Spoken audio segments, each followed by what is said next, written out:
Hello, everybody. It's Dr. Rick dropping in on you. Hope everybody is having a great start to your week. I hope that whatever it is you're out here trying to do in the world, the imprint that you are desiring to make, that you are progressing toward it. Remember that it's about progress as much as it is about the goal. It's about every step being celebrated and appreciated because it moves you closer. Don't discount the small progressions, the incremental steps that you're taking in your journey to become whatever it is that you're desiring to do. There are going to be setbacks, there are going to be pushbacks, there are going to be disappointing moments. But every time you take a step, celebrate it. Congratulate yourself. Feel good about your movement. To me, that is the definition of success, the progressive movement towards a worthwhile goal. And every day you should be experiencing it at some level.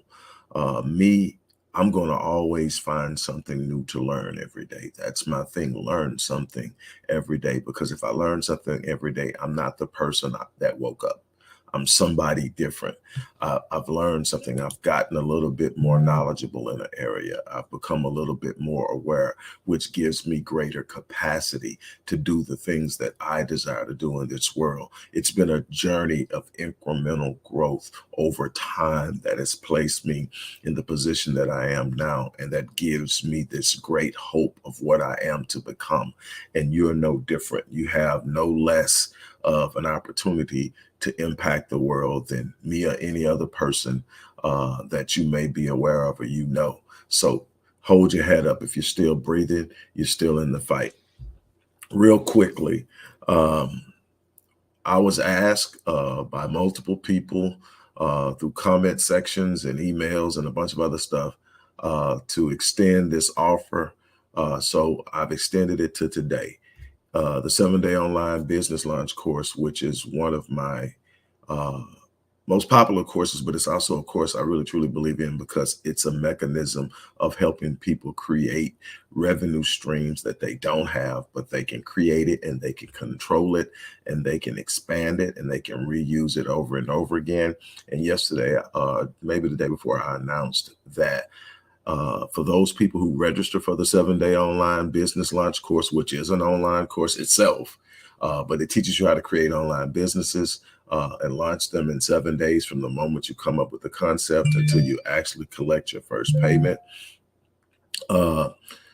If you sign up for that course today, you will get the Mind Unleashed course, which is so important in developing a winning attitude and a winning mindset and creating the proper habits and behaviors that lead to success. Success is about following patterns and doing the things that successful people do.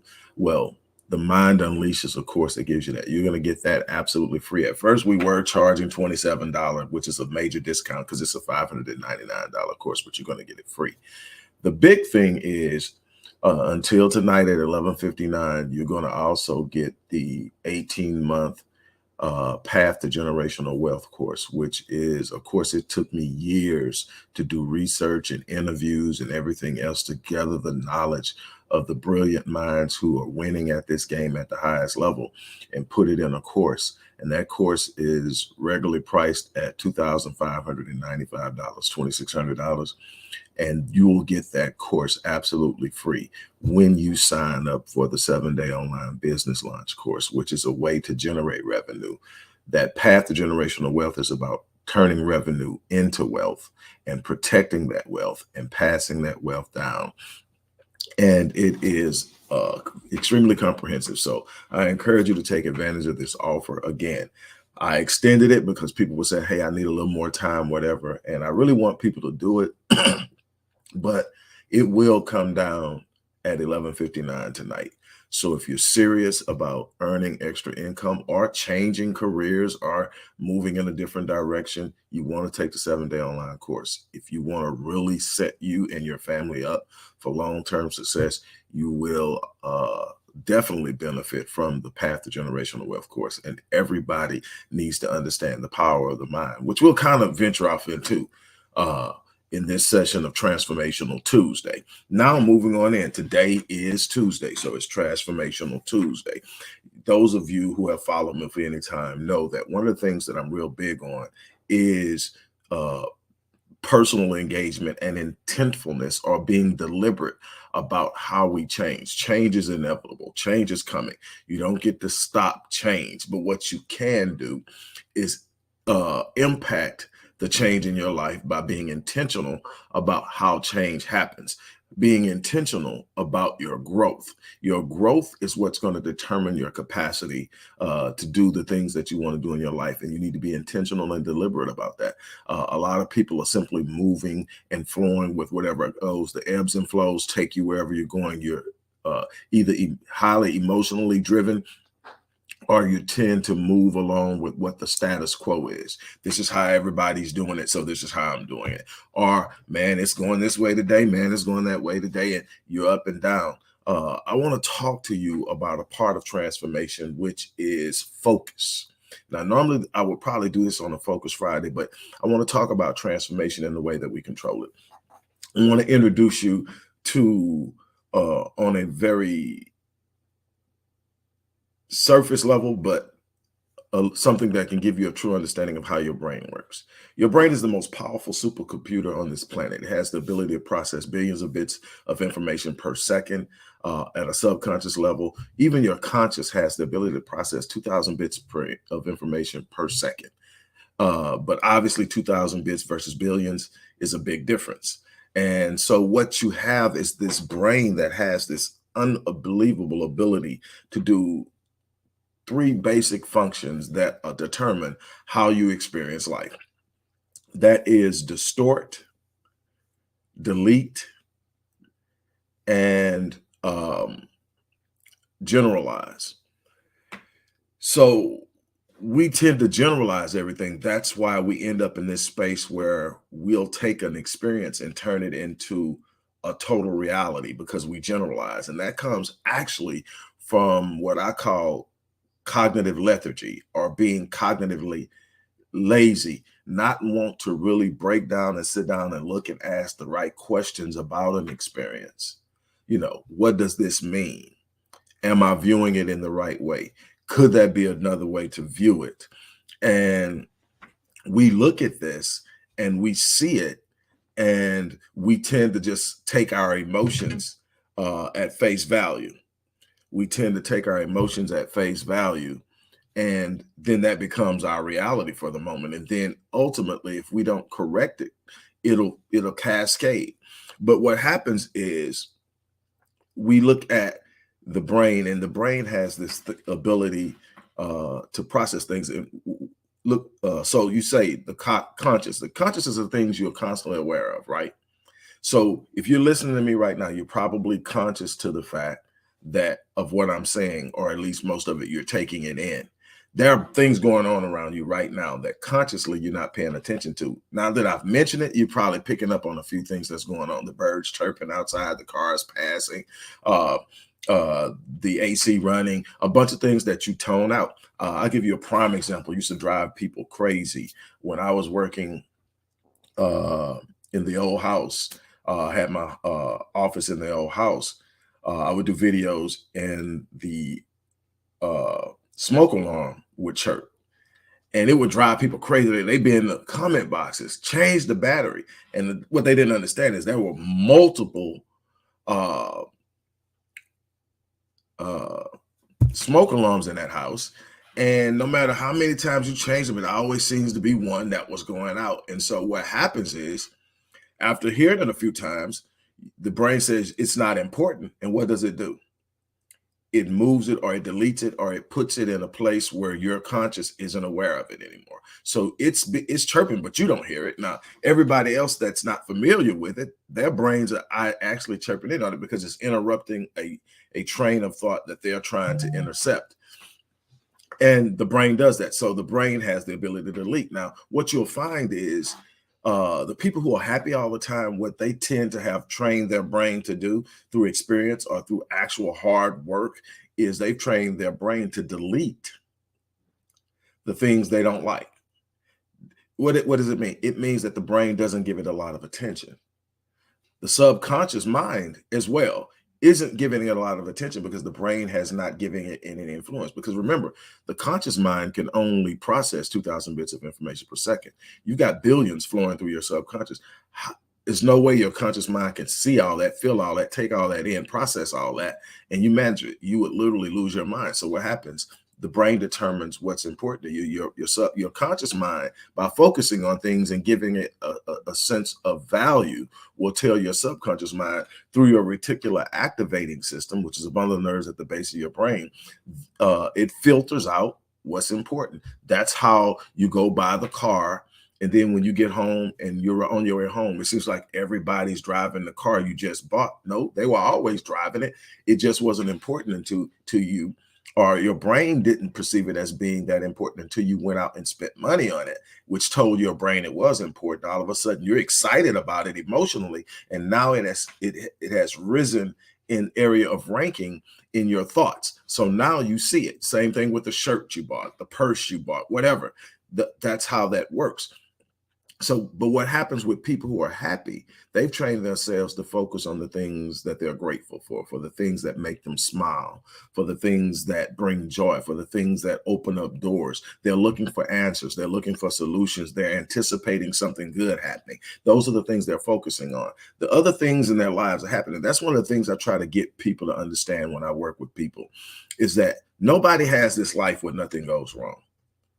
You see them smiling, it doesn't mean that they have this perfect life and nothing goes wrong. You see them always in a jovial state or highly ecstatic and happy about. It's not that they don't have moments that come. It's that they've chosen to delete the things that make them unhappy. And in that deletion, it's not an elimination. It's a deletion from a list of what's important. It's not important for them to find the sad things. Now, it may be something they need to deal with, but they deal with it, but they don't give it the power. Remember what I told you over and over again. I've been telling you this: whatever you focus on, you feel. If you give your attention to the things that are harming you, hurting you, making you feel low, you will consistently feel low. You will consistently feel overwhelmed. You will consistently feel defeated. And that will perpetuate itself in every area of your life until you'll start to generalize. Again, we generalize our experiences rather than breaking them down and looking at them for what they are. This is a moment in time. This is not my entire life. This is a moment in time that will pass. It will pass. And what I can do is expedite the time that it takes to pass by focusing on the positive, focusing on the solution, focusing on anticipating what it's going to be like when I come out of this thing. But see, the distortion part of the brain will take something and make it something that it's not. Again, be careful of how you frame your experiences, because I lived it. I'll give you an example. Case study, me. Late 20s. I had just lost my great-grandfather, who was my adopted father. Literally, I still 30 plus years later wake up at times crying. That's how much this man meant to me. His absence has been devastating. And it's 30 plus years later. I was talking to somebody about this yesterday. It's amazing. But this guy, was just unbelievable. He passed when I was 25. And I'm here and I'm looking at it and I'm trying to get through it in my late 20s. Now, I've had a pretty good life, man. I'm learning things. I've got a mentor who's taught me some things, and things have been pretty good. You always have these things going on, but things are pretty. All of a sudden, I hit this bump after I lose my grandfather, and it's like everything's going wrong. Everything's going wrong. Nothing's going through. Nothing's happening. Nothing's happening, and I can't get it. And so I call my mentor, and I'm having a conversation with him. And about 20 minutes into the conversation, he says, "I already know what's happening." I said, "Man, what do you mean?" He said, "We haven't been on the phone but maybe 20 minutes, and you've said I can't win for losing at least 4 times. You've framed your experience as an inevitable loss. Your behavior, your mentality, your attitude, your energy is going to reflect that. that's going to have an impact on the outcome of your life. You're killing your opportunities with your mindset. Like, damn.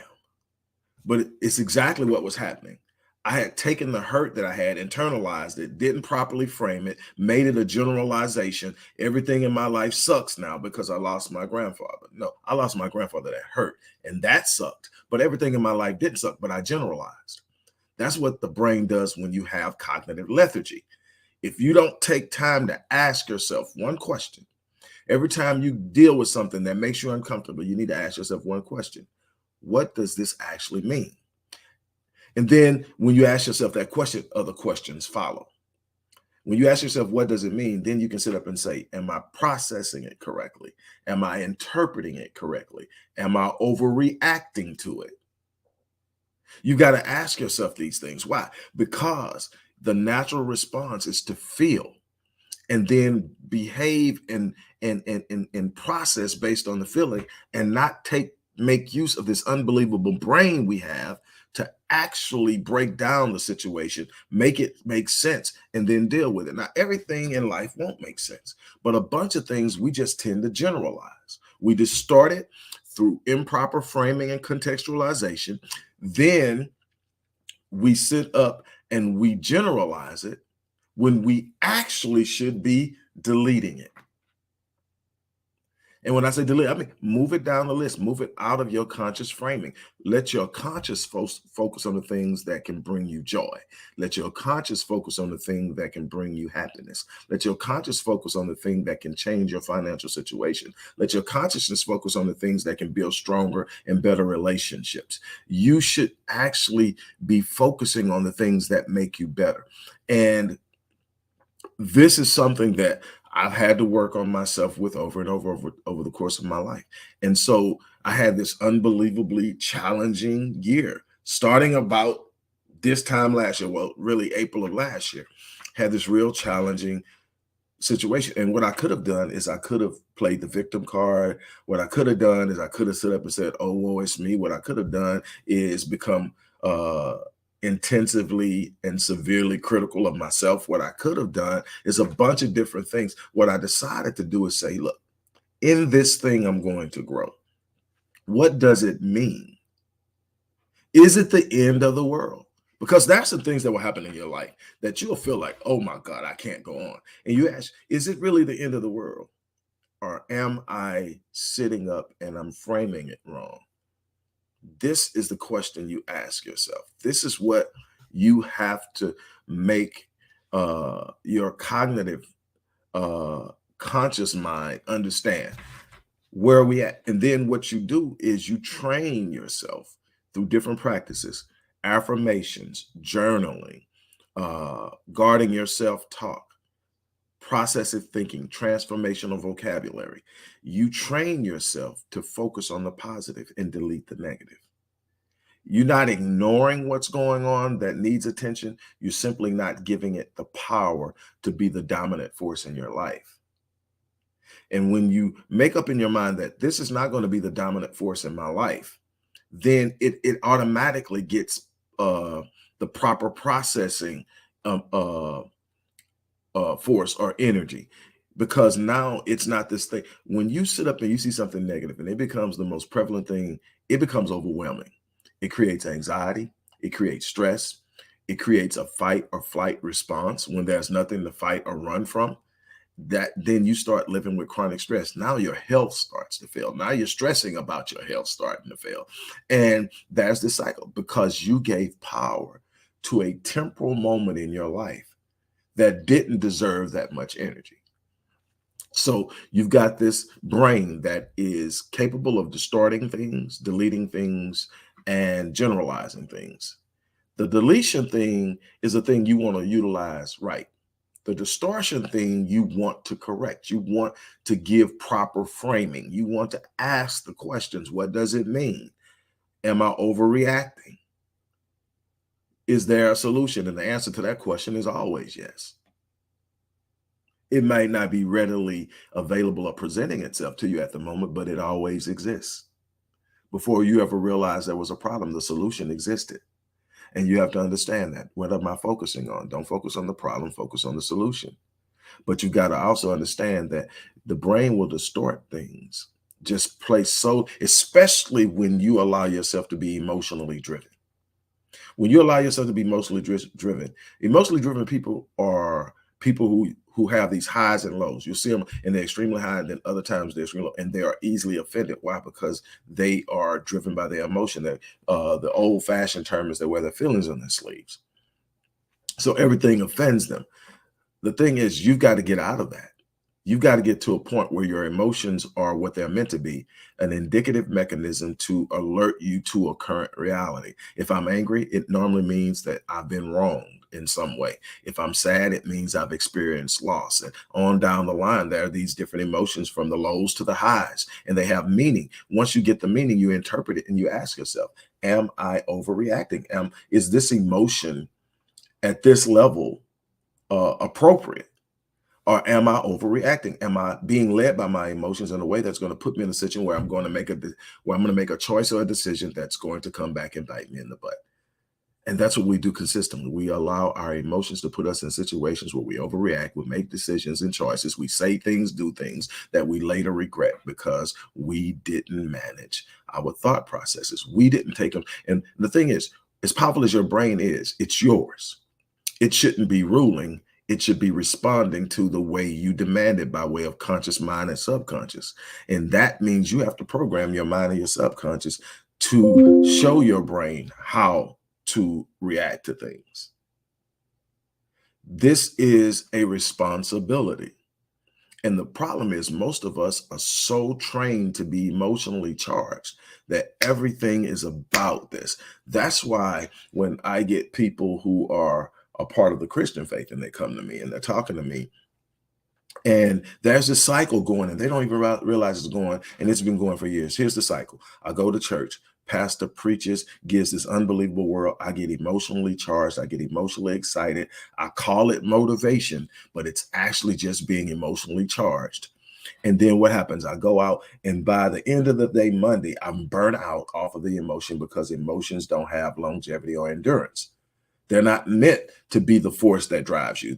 They're meant to alert you to something and then challenge you to use your skills, your experience, your wisdom, your ability to reason and work out things to come up with the solution, the answer, or the response.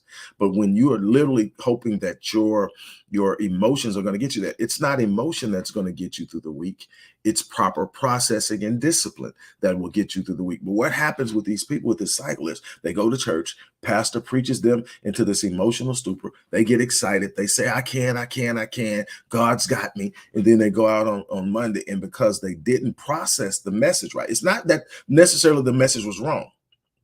It's that they only took it at the emotional level. They didn't take on the idea of, I've got to break this down. I've got to analyze this. I've got to get out of this cognitive lethargy I am and actually get beyond the emotion of getting excited about it. And now see what I can do with what Pastor gave me. How can I apply this to my life? And that's a systematic step-by-step process of transformation. It's not an overnight experience. But what happens is because I'm only caught up in the emotional charge, this is what happens. I get addicted to the emotional charge and I start crashing about Monday or Tuesday because emotions don't have the ability to be that. You can't stay mad at an intense level that long. Your emotions aren't meant for that. Your emotions are meant to alert you. Then when you figure it out, the emotion starts to subside and you start to respond. But when you're trying to ride an emotion, you can only go as far as the emotion will take you. Then you bust. You go out there, you go to a job you hate. You go dealing with a boss you can't stand. You got coworkers that get on your nerves. You got out by the end of the day on Monday, you're already, man, I can't wait to get back to church. Why? Because that's the place you feel good, but you haven't put two and two together. It's not the emotional message. It's just the emotional charge you're addicted to. You need to pay attention to the message. You need to be listening to what you can do to change your situation. Maybe you don't need to be at that job. Maybe it's time to pick up and take that faith that you keep talking about you have and apply it to moving towards something different in your life. But that requires what? Faith. That requires trust in the process. That requires risk. And most people won't do that. Most people will ride that emotion, get wore out. Man, I can't wait to get to church. By the time Saturday to get there, you're already laying out your clothes for tomorrow because this is the day. And you're going to go, you're going to have fun. You're going to do all the things that people do on Sunday, and it's going to be a great day. You're going to go out Monday, and you're going to be excited. This is going to be different. And it turns out to be the same thing because you didn't change. It's about transformation. So, look, I want to encourage you. Pay attention to what you are processing, how you're processing it. Train your brain to delete the things that make you unhappy, the things that provide stress and anxiety. Train your brain to push them to the side and to focus on the things that bring you joy. It's not that they don't exist. The deletion isn't an elimination. The deletion is a movement off of one disc, your conscious, onto another disc, the deep subconscious, underneath the things that bring joy. It still can be dealt with when it's time, but what it allows you to do is have a mind that has the right level of focus, the right level of energy, the right direction that's going to get you to the places that you need to be in this world. So on that note, look, I'm going to get ready to get out here. As I said early on, I want to remind you one more time, today is the final day. I was asked to extend this offer for the 7-day online business launch course. And the offer is you get the course, but you also get 2 courses free. You get the Mind Unleashed course, which really deals with a lot of what I talked about today. It's a $599 course. You get that free. And you get the 18-month Path to Generational Wealth course. My labor in love, something it took a long time to put together, but that course is $2,595. You're going to get that free. That ends tonight at 11:59 p.m. And it will actually end. I extended it because of the demand to extend it. People said they need a little more time. This is it.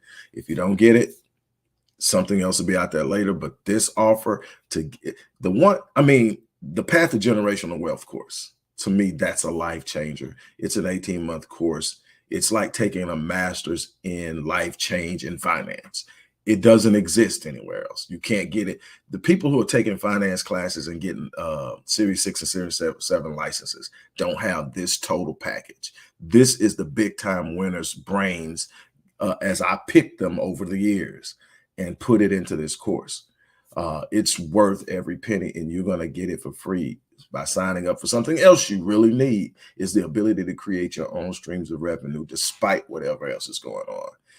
And you can do it even if you don't have a product or service and know exactly what you want to do. There's something you can do right now to be earning money online, and you'll learn this in this course. With that being said, look, as I always say, I live my life on full so that when I leave this place, I die on E. And I'm challenging you to do the same thing. On that note, I'm out of here. You guys have an unbelievable day.